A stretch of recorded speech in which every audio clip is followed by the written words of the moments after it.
Saludo a César Hernández, él es especialista en energía eléctrica, fue subsecretario en la Secretaría de Energía y lo invité para hablar de los apagones, la nueva realidad energética en nuestro país. César, muy buenas noches. Buenas noches, Leo. A ver, dice el gobierno que esto se debe a, o sea, que los apagones se deben a la ola de calor. ¿Qué tan cierto es esto o no?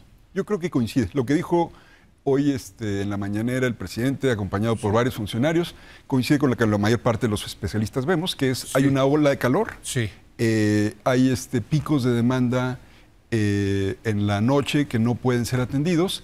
Mencionaron un poquito el tema de las presas. Las presas están con un nivel de embalse más bajo de lo normal. Y mencionaron también que muchas plantas habían salido a mantenimiento. Y esas yo creo que son las tres causas que la mayor parte de los especialistas consideran que tuvieron lugar. Ahora, déjame preguntarte, César, ¿eso no se pudo haber previsto? ¿No se pudo haber planeado? Tú sabes que siempre puede haber, evidentemente el clima no tiene palabra, sí, pero claramente hay un cambio climático. Entonces, pues tienes que tener estos escenarios, ¿o no? Desde luego que sí. Y, digamos, tenemos ya el año pasado, en diciembre, tuvimos la COP28. Sí. Son 28 años que sabemos que ha habido un tema de calentamiento global. Sí. A mí sí me llamó la atención que en los reportes se habló de una situación atípica, porque en realidad ya no es atípico el cambio climático. Entonces, cuando preguntas a algunos especialistas, se dice, bueno, los niveles de embalse de las presas no necesitan haber estado tan bajos, o sea, se pudo dar cuidado un poquito más el agua. El tema de las renovables, algunos de los picos, digamos, de demanda máxima se presentan en los momentos donde el sol está brillando más y tienes varios proyectos solares que no has conectado. Entonces, ¿por qué? Bueno, hay, digamos, cuando comenzó la administración había este objetivo de mantener una participación de CFE de 54% y una de las formas de lograrlo fue mantener fuera muchos de los proyectos privados. Hoy en la mañanera platicar un poquito la situación del sistema y decían, bueno, hay 15-16% de generación que es eólica o solar, 8% solar, 8% eólica, son 98% privados. Entonces, sí había una vocación fósil en CFE, histórica, digamos que ahora la comienzan a revertir, y una vocación renovable en las empresas privadas. Entonces, estas empresas que tienen plantas, muchas de ellas listas, que pudieron haberse conectado, pues no se pudieron conectar en los últimos años. Y ¿No les dan permiso? O sea, ¿están listas y no les dan permiso o no las suben a la red de transmisión? Sí. ¿Qué Básicamente pasa? Hay dos trámites básicos si te quieres conectar. Uno, tener un permiso y dos, tener interconexión. Y el CENACE, cuando ya tienes un proyecto de generación... Dile a la gente qué es el CENACE. El CENACE es el Centro Nacional de Control de Energía, es como el cerebro del sistema eléctrico, es el que está a cargo de prender y apagar las plantas. De acuerdo a la demanda, ¿no? De acuerdo a la demanda, para que siempre estén empatadas la demanda y la oferta. Exactamente, que no haya apagones justamente. Este CENACE también tiene la responsabilidad de decirle a las empresas que tienen una planta lista para conectarse, ya la puedes conectar. Y le hacen una cosa que se llama pruebas preoperativas, que es decir, básicamente, pruebo que no vas a generar un disturbio en la red y te dejo que ya conectes y que inyectes energía. Entonces ahí, digamos, pues hay muchos proyectos que se quedaron... ¿Ese permiso lo da el CENACE? Esa interconexión es el CENACE quien la autoriza. Estas pruebas preoperativas... Entonces el CENACE no ha, estoy tratando de entender, no ha dado los permisos para conectar estas plantas que ya están listas. Es correcto, es correcto. Hay otra parte también que tiene que ver con la CRE, de ciertos... Hay un permiso y una interconexión, digamos, es una cosa técnica, pero digamos, el responsable finalmente en la parte operativa es el CENACE. Entonces, ese, digamos, es uno de los elementos que yo creo que nos ha pegado y nos va a seguir pegando en los siguientes años, porque estos picos de demanda y esta característica atípica del cambio climático, pues va a seguir afectando al sistema en los siguientes años. He escuchado también que este sexenio no se ha invertido lo suficiente para incrementar la capacidad de generación.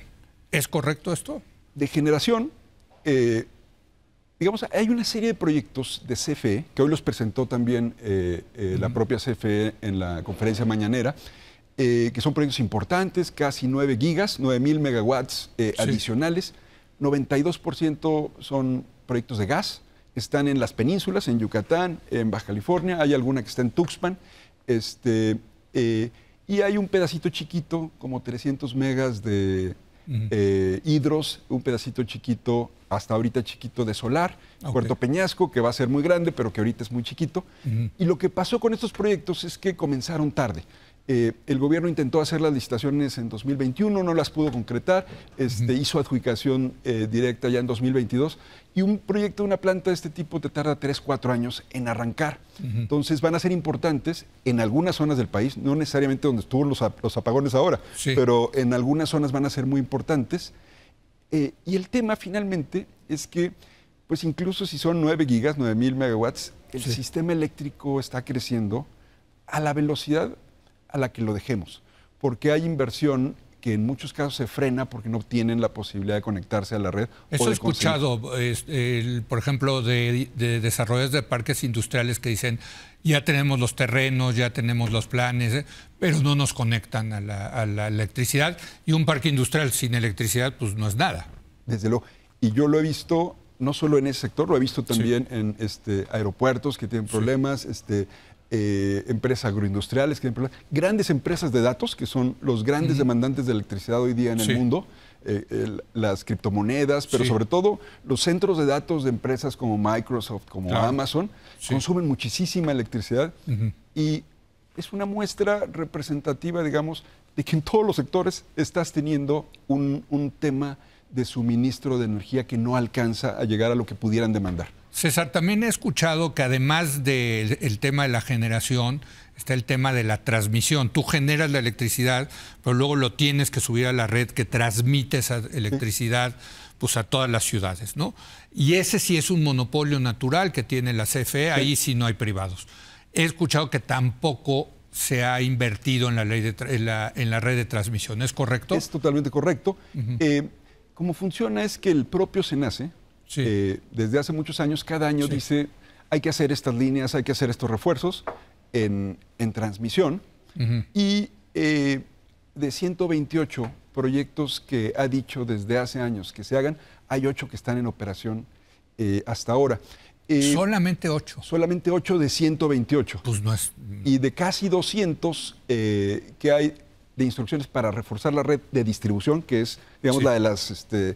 la de los postes chaparritos de las ciudades. Transmisión, baja distribución, exactamente, ¿no? Y ya llega al mercado de consumo. Transmisión son las grandes torres entre ciudades, y distribución son los postes que vemos en nuestras calles.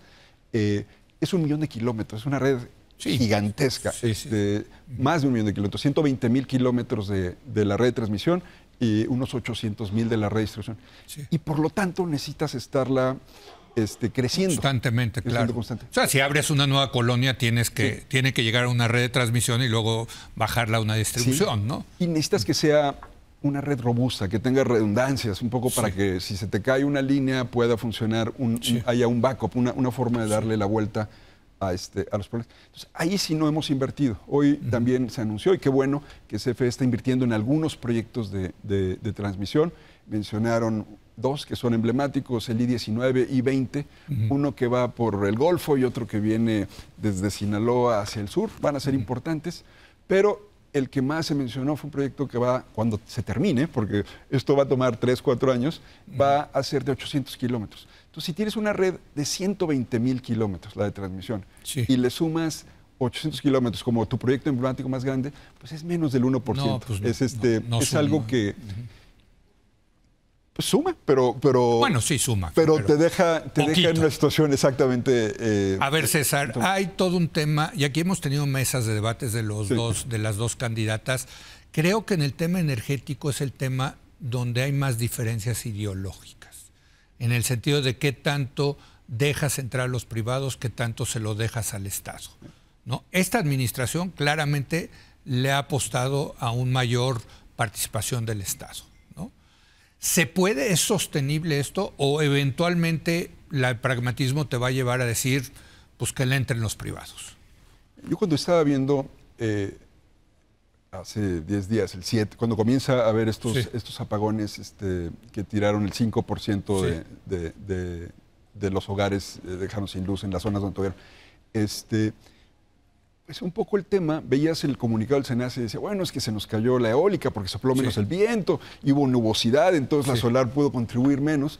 Y lo que yo pensaba para mis adentros es, este sistema necesita incorporar lo que tiene ahí, porque te lo pide la economía, te lo pide la demanda. Lo que ya está hecho. Lo que ya está hecho y que se puede conectar. Privado.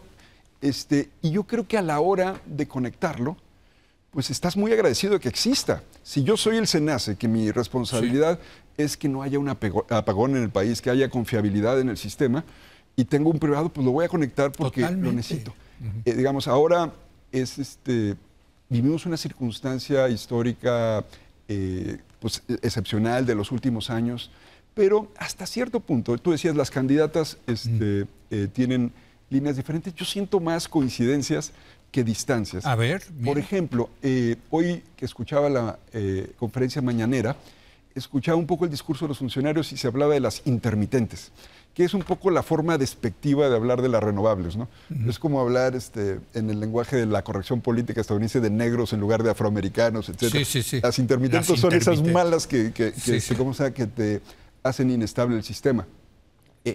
En los discursos de las dos candidatas, de Xóchitl Gálvez y de Claudia Sheinbaum, se habla de renovables, se habla de incorporar muchísimas. Es un discurso donde hasta en el lenguaje se está cambiando. Pero sí está este tema en el caso de Claudia Sheinbaum, de que el 54% lo tiene que hacer la CFE, que por cierto es un número que nadie nos ha logrado explicar por qué sacaron 54%. Mi teoría, había algunas presentaciones de ingenieros de CFE que al cierre de la administración del presidente Peña Nieto mostraba que el 54% de la generación era de CFE. Y había una gráfica así catastrofista que decía que iba a terminar la administración del presidente López Obrador con el 4%, no sé, una cosa así brutal. Yo imagino que dijeron, no podemos acabar con menos generación de la que teníamos cuando comenzamos el sexenio, y ese era el 54%. No es una cifra que tenga ninguna lógica económica ni nada, es difícil de mantener. Pareciera que es una especie de imperativo político, y sí es cierto, esa es la parte más restrictiva del discurso de Claudia Sheinbaum. En la práctica, como lo explican a inversionistas privados, se dicen, bueno, pero ya lo rebasamos con la compra de las plantas de Iberdrola, hay muchísimo campo para que crezca la inversión privada. Entonces ya es un debate que ya no es y van técnico. A tener que ser, la realidad los va a llevar a un pragmatismo en donde, porque aparte se necesita dinero, mucho dinero para seguir invirtiendo en generación y transmisión. Totalmente. Y el Estado no lo tiene. No lo tiene y la administración que sigue va a arrancar con una circunstancia especial, que va a venir de un déficit fuerte, y de que los programas sociales tienen un nivel, pero una pendiente de crecimiento de demanda de recursos muy alta.